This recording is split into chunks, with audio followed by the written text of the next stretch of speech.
Hello, it's Diane Sayre, LaRouche Independent Candidate versus Chuck Schumer, November 8th, 2022. This is going to be a very brief message.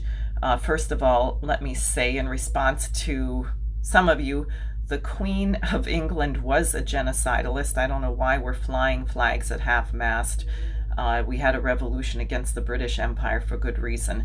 Now that that's off my chest, let me also tell you that if you're cheering for the Ukrainian advances in the war against Russia, you should think twice about this, because for historical reasons, which you should make yourself aware of, what happened, how many people the Soviet Union lost in World War II, about 27 million, the history of Ukraine and Russia, the fact that Obama and Biden overthrew the democratically elected government of Ukraine, and that you have a current regime which is laced with literal Nazi elements like the Azov Battalion, the C-14 group of white supremacists who are trying to carry out ethnic cleansing and hideous war crimes.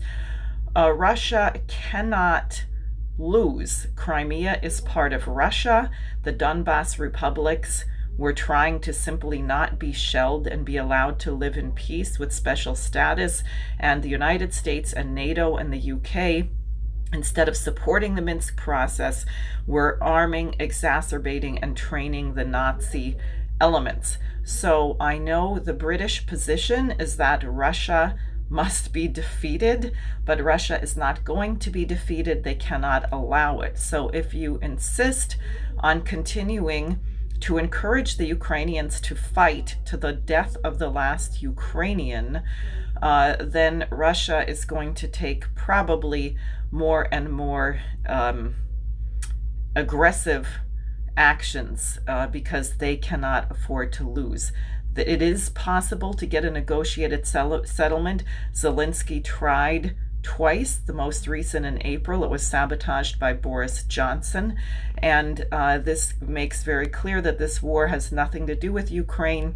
It is the United States, NATO, and the UK running a proxy war against Russia. Russia is well aware of this, which is something that you should know. So we should stop this. That's why I'm running against Schumer. That's why I think NATO should be abolished. We can solve this through diplomatic channels, but only if we get off this operation of trying to destroy Russia.